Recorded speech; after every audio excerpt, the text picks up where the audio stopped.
Hey guys, I wanted to talk about a few things in this video today about Modern Warfare 3, briefly touch on XDefiant, and my general thoughts.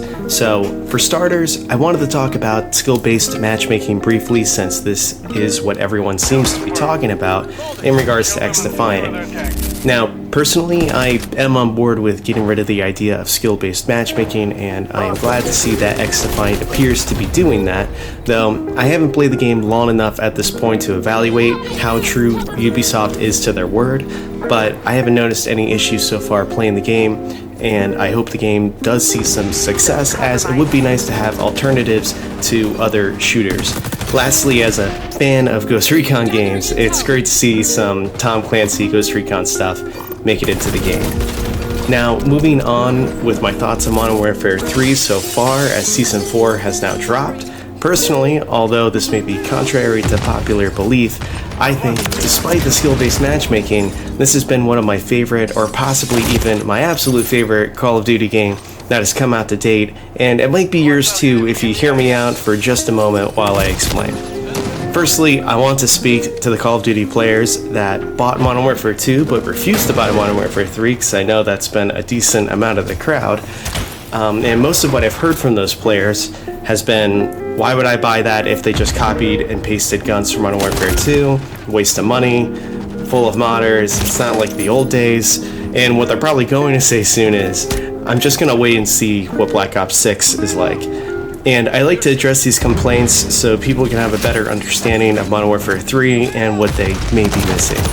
So, to start with number one, the copied and pasted guns. Well, technically this is true, but it's really true for every Call of Duty when you think about it. There's always going to be an MP5 in a Call of Duty game and previously used weapons that get re-released. But truthfully, Modern Warfare 3 has given us a bunch of new weapons. Now, I know they've been releasing these weapons as the seasons have been releasing, but they have released quite a lot of weapons.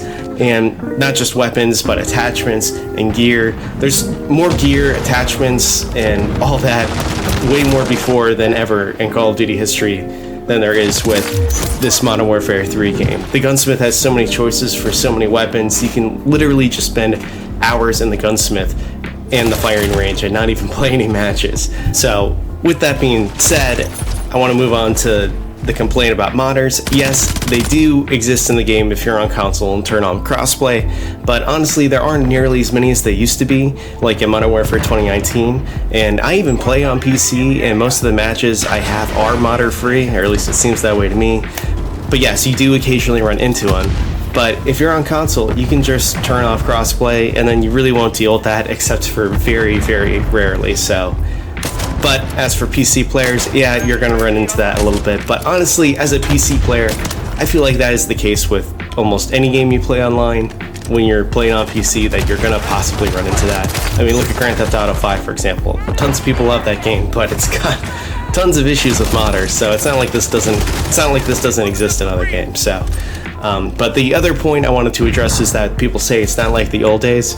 Well, I'd like to disagree with that. Now, if you are talking about like the movement and the way you can slide and stuff, yeah, that stuff isn't, relating to the old days. You couldn't like slide and slide cancel before.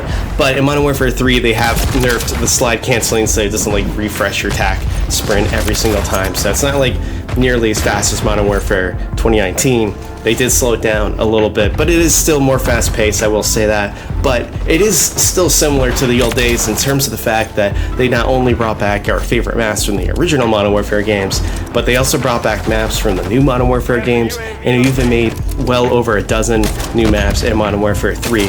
And there's so many maps to play in the game, and it's not even over yet. They're still coming out with more maps, more guns, more attachments.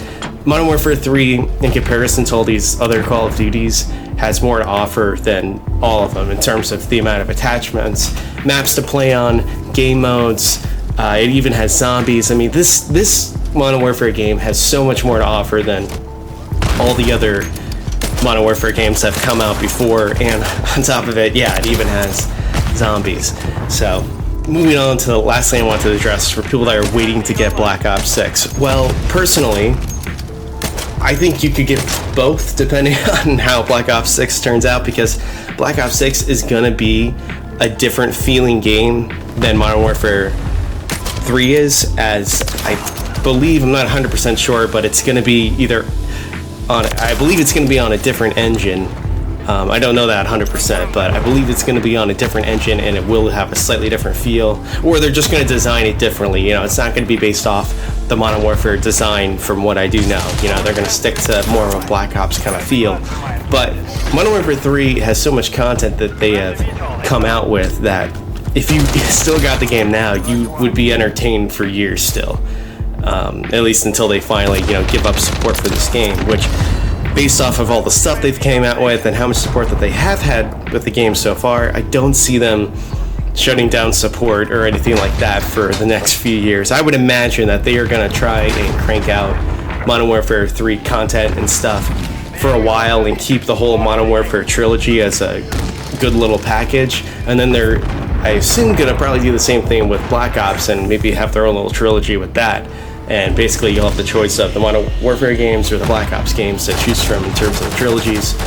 And when I say trilogy, I mean like the newer trilogies.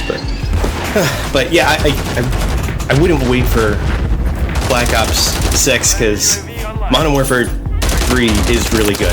If you like playing on old classic maps like Terminal, but also want new maps to play on, want some of the old guns, but also want, they give you so much to choose from.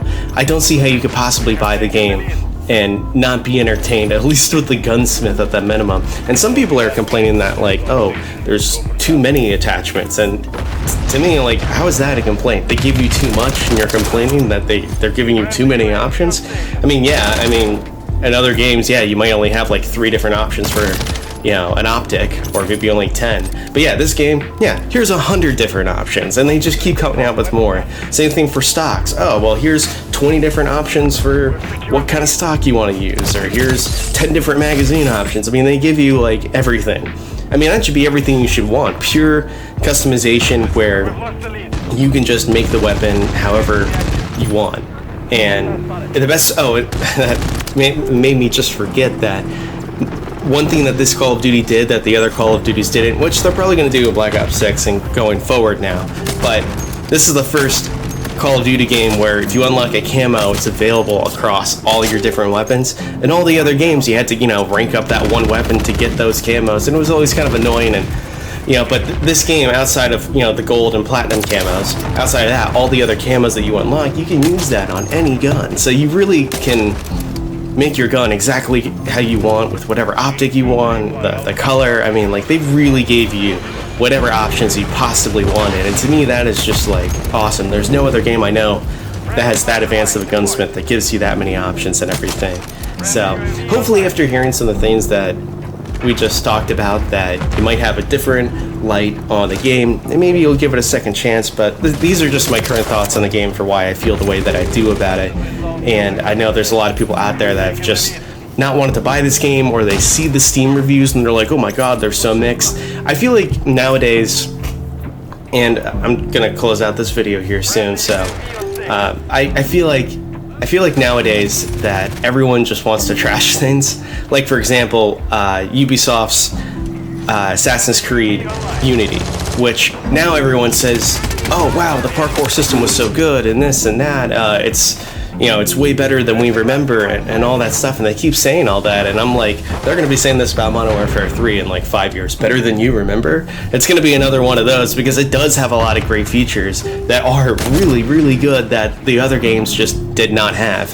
And yeah, Assassin's Creed Unity was totally one of those games where, yes, it did have glitches and stuff, but, you know, yeah, the parkour was just like totally like next level, 20 years ahead of its time. In terms of the advanced kind of movement you could do, it was really cool. It did have issues, but like, you know what I mean? Like, people are trashing games that have like, people are trashing games that have serious potential, and then they're shutting them down early, and then they don't get another chance to move forward. And also, what Modern Warfare 3 has done that this is what everyone wants the game to do, and Call of Duty is actually doing it. People always say, well, why don't you like work off the old game and just build it up and make it better, like how they've done with the Spider-Man games and so on. Well, that is what they did with Modern Warfare 3. because it's based off the same system that was in Modern Warfare, the same game engine as Modern Warfare 2019, Modern Warfare 2, and they've taken everything from those two games and all their previous games, and they've built upon it, and they're still on the same engine in Modern Warfare 3, and they've made it as good as possible from working on the old game. So yeah, it's anyways, with that all being said, hopefully if you did buy Modern Warfare 2 and you've been hesitant on buying Modern Warfare 3, that you give it another chance and wait for it to, you know, come on sale. I didn't spend the full $70, and I don't want to spend $70 on a game ever, so I still feel like that price is too high, but times are changing a bit. But I got it on sale only for like $48, $49, and to me, getting it at that price when you find it on a good sale on Steam, the game is so worth it. It's got hours and hours and hours you can play on. Don't listen to the Steam reviews. Most of them are just wanting the trash. The game is really good. There's tons of different weapon options, attachment options, maps, game modes, way more than in any Call of Duty ever before, and it doesn't even have the terrible modder issues that some of the older ones had. They've definitely made things a lot better, and I think if you hopped into the game, gave it a second chance, you'd like it way more than you think you would. So with that being said, I hope you enjoyed the video, and if you like seeing more videos like this, I'd be happy to do more. I don't usually do these types of videos, but I thought I'd give something else a shot. So anyways, hope you guys have a great day or night or whatever time it is where you're living, and peace out.